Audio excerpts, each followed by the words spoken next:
Primary প্রধান শিক্ষক নিয়োগ পরীক্ষার জন্য সাজেশনমূলক অঙ্কগুলো আমরা করে দিচ্ছি।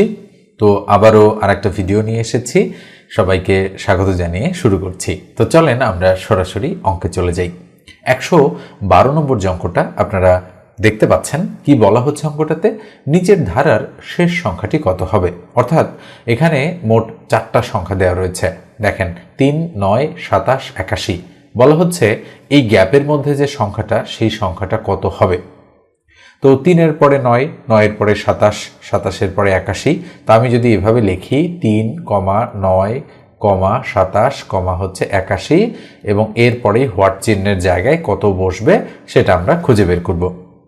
তো আপনারা নিশ্চয়ই দেখতে পাচ্ছেন এটার থেকে এটা 3 গুণ বৃদ্ধি পেয়েছে, এটা থেকে এটা 3 গুণ বৃদ্ধি পেয়েছে, এটা থেকে এটা 3 গুণ বৃদ্ধি পেয়েছে।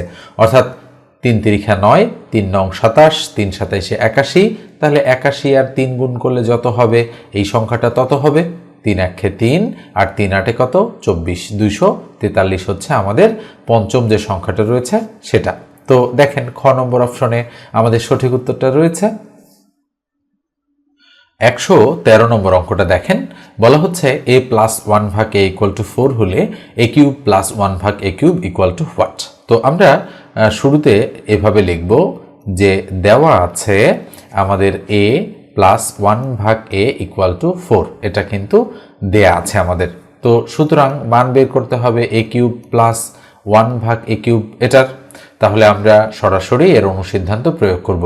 আগে আমরা একটু সাজাই নেই। তাহলে a³ প্লাস হচ্ছে b তার উপর কিউব, a³ + b³ এর অনুসিদ্ধান্ত কি? অনুসিদ্ধান্ত হচ্ছে a + b তার উপর হোল কিউব -3 × a × b হচ্ছে a + b। ঠিক আছে, জাস্ট আপনারা খেয়াল করেন যে আমরা এবারে a + 1 ভাগ এর মান 4 এটা বসাই দেব। তাহলে 4 এর উপর কিউব হবে -3 × এটা ক্রস, এটা কিন্তু a। ঠিক আছে, আমি ভুলে হয়তো b লিখে ফেলেছিলাম, কেননা b মানে তো 1 ভাগ a, তাই না? তাহলে 3 1 3, আচ্ছা × 1 × এটার মান কত 4 বসাই দিচ্ছি 4। তাহলে 4 × 4 × 4, যেহেতু আমাদের 4-এর উপরে কিউব রয়েছে, এই যে দেখেন 4 4 16, 4 16 64। তাহলে 64 - 3 4 কত 12, 64 থেকে 12 বাদ দিলে কত থাকবে 52। তো 52 কোথায় রয়েছে? ঘ নম্বর অপশনে, তাই এটাই আমাদের সঠিক উত্তর। স্ক্রিনের এই যে অঙ্কটা দেখেন, এই অঙ্কটা এসেছিল কিন্তু 2008 সালে প্রাথমিক বিদ্যালয় সহকারী শিক্ষক নিয়োগ পরীক্ষায়। মানে অঙ্কটা দেখে মনে হচ্ছে বিশাল বড় সাইজের একটা অঙ্ক। তো একটু বড়, কিন্তু যদি আপনি বুঝে যান তাহলে অঙ্কটা কিন্তু সহজ মনে হবে। একটু মনোযোগ দেন। যদি কিছু লোক প্রত্যহ 12 ঘন্টা পরিশ্রম করে 5 দিনে 70 মিটার দীর্ঘ 3 হচ্ছে প্রস্থ, মানে 3 মিটার প্রস্থ এবং 2 মিটার গভীর একটি নামা কাটতে পারেন, তবে প্রত্যহ 10 ঘন্টা পরিশ্রম করে তারা কত দিনে 140 মিটার দীর্ঘ 4 মিটার প্রস্থ এবং 2.5 মিটার গভীর নালা কাটতে পারবেন। তো আপনারা যদি একটু খেয়াল করে দেখেন যে হচ্ছে এখানে বলা হচ্ছে 70 মিটার দীর্ঘ, মানে দৈর্ঘ্য 70, প্রস্থ 3 এবং গভীরতা বা উচ্চতা হচ্ছে 2। আর পরেরটার হচ্ছে 140 মিটার দীর্ঘ 4 মিটার প্রস্থ এবং 2.5 মিটার হচ্ছে গভীরতা বা উচ্চতা, তাই না? তো এই যে জিনিসগুলো মানে কিন্তু আসলে হচ্ছে আয়তন। তো আয়তন আমরা যদি বের করে ফেলি যে সেটার আসলে আয়তন কত, এত কিছু তো আর ঐকিক নিয়মে সাজানো সম্ভব নয়, তাই না?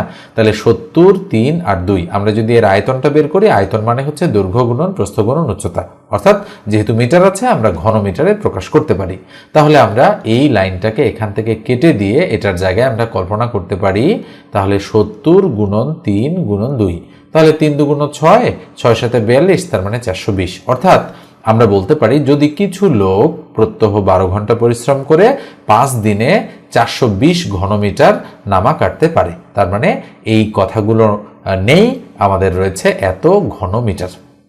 এবার আসেন, তাহলে বলা হচ্ছে 140 মিটার দীর্ঘ 4 মিটার প্রস্থ এবং 2.5 মিটার গভীর। তাহলে আমরা করব কি, আমরা হচ্ছে এই গুণ করে ফেলবো। কি গুণ? 140 × 4 × 2.5। আপনারা দেখতে পাচ্ছেন না, আমি অন্য একটা জায়গায় গুণ করছি।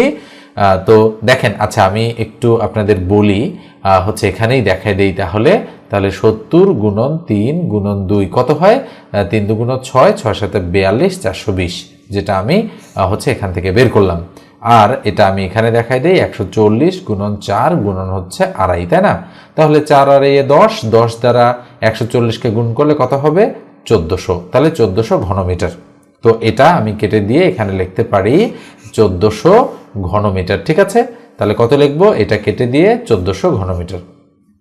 তাহলে লাইনটা এরকম হলো যে যদি কিছু লোক প্রত্যহ 12 ঘন্টা পরিশ্রম করে 5 দিনে 420 ঘনমিটার নালা কাটতে পারে, তবে প্রত্যহ 10 ঘন্টা পরিশ্রম করে তারা কত দিনে 1400 ঘনমিটার নালা কাটতে পারবে? ব্যাপারটা হচ্ছে এরকম। তাহলে কি জানতে চেয়েছে? কত দিনে। তাহলে দিনটা আমাদের ডান দিকে রাখতে হবে।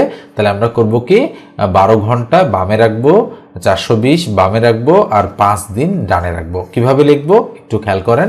আমরা লিখবো যে 12 ঘন্টা পরিশ্রম করে 420 ঘনমিটার নালা কাটতে পারে কয় দিনে? 5 দিনে। ওকে, এটা লিখে রাখলাম আমরা ইকুয়াল 5 দিনে। তাহলে 1 ঘন্টা পরিশ্রম যদি করে, তাহলে মাত্র 1 ঘন্টা পরিশ্রম করলে দিন বেশি লাগবে, অর্থাৎ 5 আর 12 আমরা গুণ করে দিলাম। এখানে কিন্তু ঐকিক নিয়ম আমাদের প্রয়োগ করতে হবে।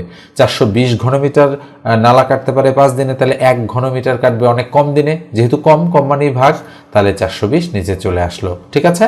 এবার আসেন, তো বলা হচ্ছে 10 ঘন্টা পরিশ্রম। তো 1 ঘন্টার প্রেক্ষিতে যদি কেউ 10 ঘন্টা পরিশ্রম করে, তাহলে এবার দিন কি লাগবে?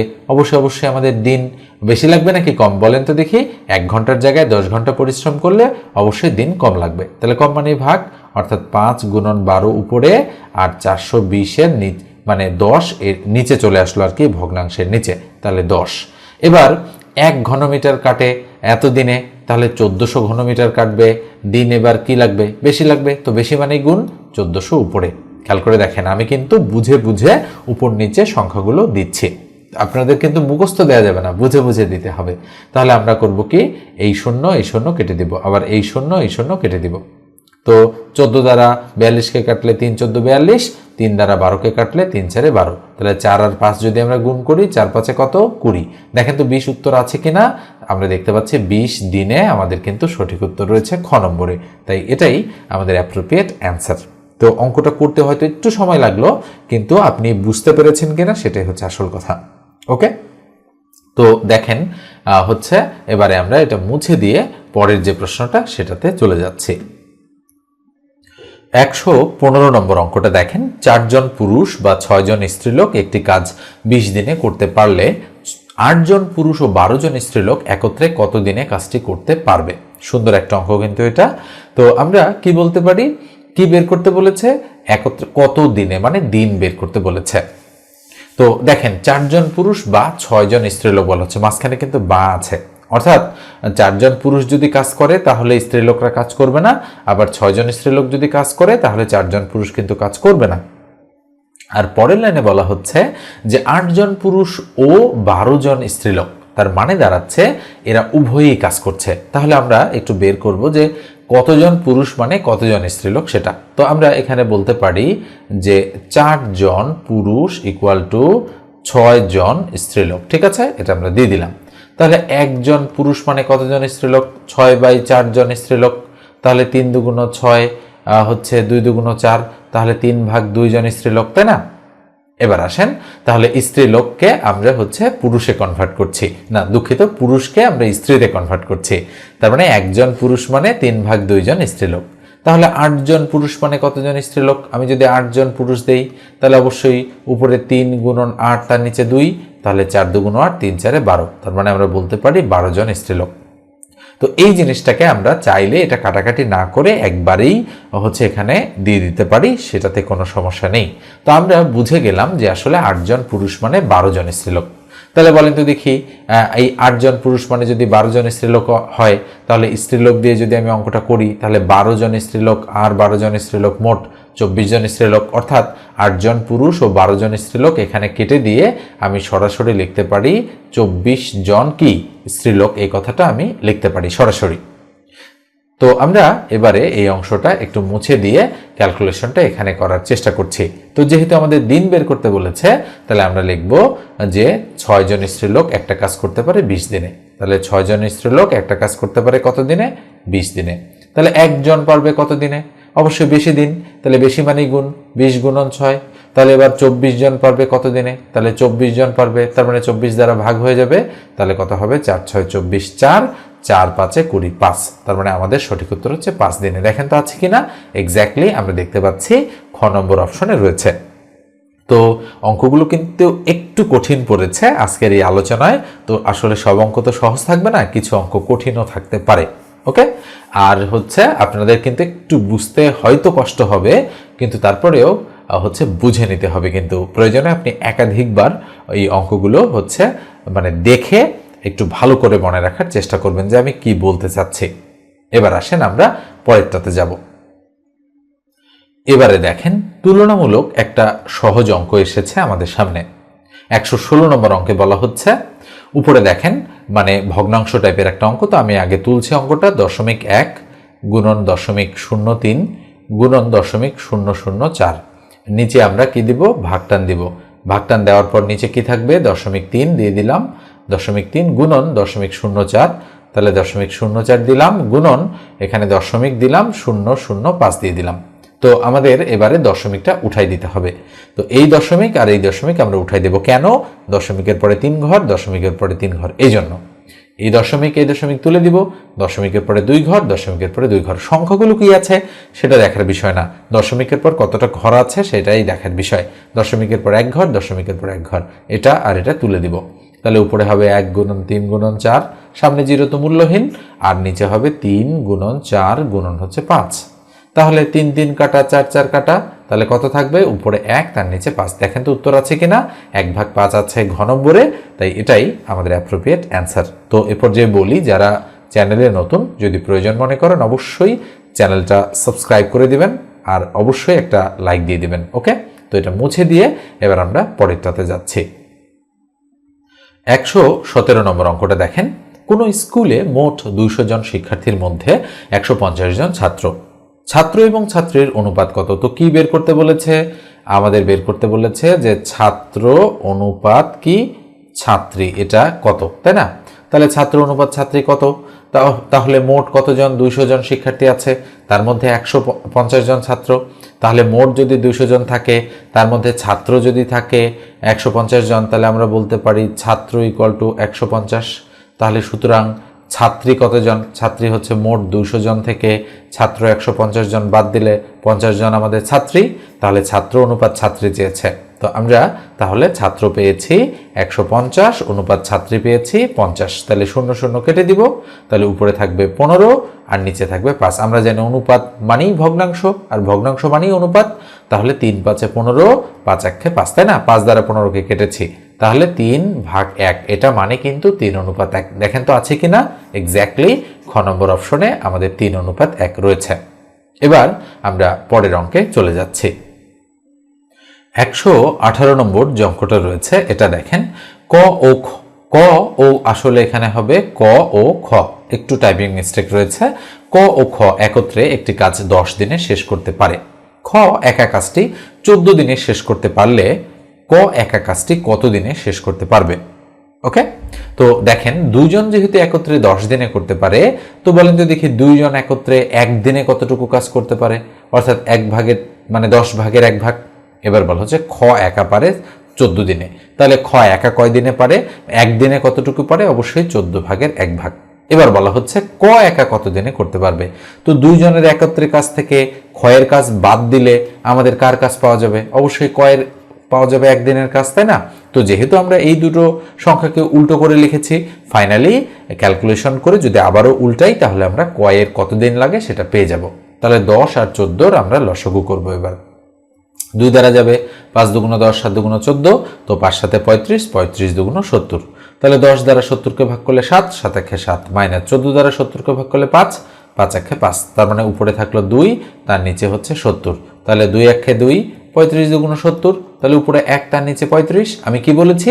ফাইনালি আবার আমাদেরকে উল্টাই দিতে হবে।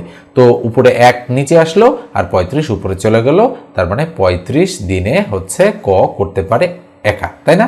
তো দেখেন তো কোথায় আছে? এই যে ঘ নম্বর অপশনে আমাদের সঠিক উত্তরটা রয়েছে, তাই এটাই অ্যাপ্রোপ্রিয়েট অপশন। এবার আমরা এটা মুছে দিয়ে পরের প্রশ্নে চলে যাচ্ছি। এই যে দেখেন আমাদের কিন্তু ঘ নম্বর উত্তরটাই রয়েছে। এটা দেখেন, বলা হচ্ছে বৃত্তের একটি চাপের উপর অঙ্কিত কেন্দ্রস্থ কোণ বৃত্তস্থ কোণের কত অংশ। ওকে, তাহলে এটা বৃত্ত সংক্রান্ত, আমরা কিন্তু মুখস্থ টাইপও এটা বলে দিতে পারি, কিন্তু তারপরেও আপনাদের একটু বোঝাচ্ছি, দেখেন বোঝেন কিনা। এটা হচ্ছে একটা বৃত্ত, তাহলে বৃত্তের একটি চাপের উপর, তো বৃত্তের চাপ কোনটা জানেন? যে কোনো একটা জায়গায় যদি ধরেন কাঁটা কম্পাস দিয়ে আমরা এভাবে অঙ্কন করার চেষ্টা করি, সেটা হবে আমাদের বৃত্তচাপ। ওকে, তাহলে ধরেন এখান থেকে এই পর্যন্ত এতটুকু হচ্ছে আমাদের বৃত্তচাপ, দিয়ে দিলাম চাপ, এটা হলো বৃত্তচাপ, মনে রাখবেন। বৃত্তের একটি চাপের উপর অঙ্কিত কেন্দ্রস্থ কোণ, তো যখন কেন্দ্রস্থ কোণ এবং বৃত্তস্থ কোণের কথা বলে তখন চাপটা আমরা হচ্ছে করি কি, এভাবে এখান থেকে একটা দিয়ে দেই, এভাবে এখান থেকে একটা দিয়ে দেই, দিয়ে দেওয়ার পর উপরের দিকে যে কোনো একটা জায়গায় আমরা একটা বিন্দু পিক করি, পিক করার পর এখান থেকে এটা আমরা সংযোগ করে দিই, আবার এখান থেকে এটাকে আমরা সংযোগ করে দিই। তো নিঃসন্দেহে আপনারা এরকম চিত্র ক্লাস 8, 9, 10-এর গণিত বইতে দেখেছেন। তো মনে রাখবেন এখানে একটা কোণ উৎপন্ন হয়েছে এবং এখানে একটা কোণ উৎপন্ন হয়েছে। এই যে কোণটা, এই কোণটার নাম হচ্ছে আমাদের কেন্দ্রস্থ কোণ। আমি কি বললাম? এই কোণটার নাম হচ্ছে কেন্দ্রস্থ কোণ। আর এই যে কোণটা, এই কোণটার নাম হচ্ছে বৃত্তস্থ কোণ, মনে রাখবেন। তাহলে এটা হলো কেন্দ্রস্থ, যেহেতু কেন্দ্রে উৎপন্ন হয়েছে, আর এটা বৃত্তস্থ কোণ, তার মানে বৃত্তের মধ্যে উৎপন্ন হয়েছে, মানে এটাকে কিন্তু আবার পরিধিস্থ কোণও বলা হয়, পরিধিস্থ কোণও বলা হয়। ওকে, বৃত্তস্থ বা পরিধিস্থ। আসেন তাহলে আমরা কি লিখব? আমরা এখানে যেটা লিখব যে এই যে কোণটা আমাদের এখানে যে কোণটা উৎপন্ন হয় তার দ্বিগুণ হয় এখানে। তো আমি যদি বলি এইখানে 50 ডিগ্রি কোণ উৎপন্ন হয় যে এখানে, তাহলে এখানে হবে 100 ডিগ্রি। তাহলে কি দাঁড়ালো? এটার ডাবল এটা। এখানে যদি 70 হয় এটা হবে 140, ডাবল। তাহলে বৃত্তের একটি চাপের উপর অঙ্কিত কেন্দ্রস্থ কোণ, তার মানে এই কেন্দ্রস্থ কোণটা বৃত্তস্থ কোণের, তার মানে এই বৃত্তস্থ কোণের কত অংশ? অবশ্যই দ্বিগুণ, বুঝতেই পারছেন। তার মানে গ নম্বর যে অপশনটা রয়েছে সেটাই কিন্তু আমাদের অ্যাপ্রোপ্রিয়েট অপশন। দেখেন বোঝেন কিনা। আমি আবারও বলছি, যদি বলে যে কেন্দ্রস্থ কোণ অর্থাৎ এই কোণটা বৃত্তস্থ কোণের কত অংশ, তাহলে এটার দ্বিগুণ এটা। আর যদি উল্টো করে বলে যে কেন্দ্রস্থ কোণের কত অংশ হচ্ছে আমাদের বৃত্তস্থ কোণ, তাহলে অর্ধেক, তার মানে এটার অর্ধেক হচ্ছে এটা, তখন কিন্তু উল্টো দিক থেকে এটা অ্যান্সার হতো। তো যেহেতু এভাবে বলেছে, তার মানে আমরা বলবো অ্যান্সার হচ্ছে দ্বিগুণ। তো এই হচ্ছে আমাদের আজকের আলোচনাটা কেমন লাগলো অবশ্যই কিন্তু লিখে জানাবেন। আপনারা লিখে জানান না, কমেন্ট করেন না, তো এই জন্য আমি হয়তো কন্টিনিউ নাও করতে পারি, স্টপ করে দিব। আপনাদের রেসপন্সের উপর কিন্তু ডিপেন্ড করবে। আপনারা যদি রেসপন্স না করেন তাহলে কিন্তু আসলে আমি স্টপ করে দেব, আর কিন্তু আমি হয়তো অন্যান্য যে পরীক্ষার প্রশ্নগুলো আমি সমাধান করে দেব। তো অবশ্যই কারা কারা চান যে পূর্ণাঙ্গ এই সিরিজটা কমপ্লিট দেখতে, তো অবশ্যই কমেন্ট করে জানাবেন। আসলে কমেন্ট বা ভিডিওতে যদি আপনি রিয়াকশন না দেন তাহলে ভিডিওর এঙ্গেজমেন্ট বাড়ে না। সেক্ষেত্রে আমি মনে করি বা আমরা মনে করি আসলে এই ভিডিওগুলোর উপর তেমন একটা আগ্রহ আপনাদের নেই, বিধায় আমরা অনেক আলোচনা কিন্তু স্টপ করে দিতে বাধ্য হই। ওকে, তো যদি চান, আমি দেখতে চাই আসলে কত মানুষ এই ভিডিওগুলো আপনারা দেখতে চান। অবশ্যই যারা এই পর্যন্ত দেখছেন কমেন্টস করবেন যে কেমন লাগছে ভিডিওগুলো, ঠিক আছে? আর আমার কাছে যদি প্রাইমারি প্রধান শিক্ষক নিয়োগ পরীক্ষার সাজেশন নিতে চান, বাংলা, ইংরেজি, সাধারণ জ্ঞান, গণিত সবকিছু মিলে, তাহলে সাজেশনের মূল্য হচ্ছে 70 টাকা। এটা পিডিএফ একটা সাজেশন, মানে সবগুলোই সেখানে রয়েছে। আর পাশাপাশি গণিতগুলো তো আমি ইউটিউবে ধারাবাহিকভাবে সমাধান করে দিচ্ছি। সাজেশনটা যদি আপনার কাছে থাকে, পিডিএফটা, আপনি সিকোয়েন্সটা বুঝতে পারলেন যে আমি কোন অঙ্কগুলো করাচ্ছি, কোন পার্টে কোন অঙ্কগুলো রয়েছে, আপনার কাছে থাকলে আপনি সেগুলো সুন্দরভাবে দেখতে পারবেন সেখান থেকে। তবে সাজেশনে গণিতগুলো কিন্তু সমাধান করে দেওয়া নেই, আমি আগেই বলে দিলাম। এবং সাজেশন রয়েছে এমসিকিউ আকারে, অর্থাৎ 4টা অপশন, পাশে উত্তর, এভাবে। তো যদি নিতে চান 01642702760 এই নম্বরে হোয়াটসঅ্যাপে আমাকে টেক্সট করতে হবে। ধন্যবাদ সবাইকে।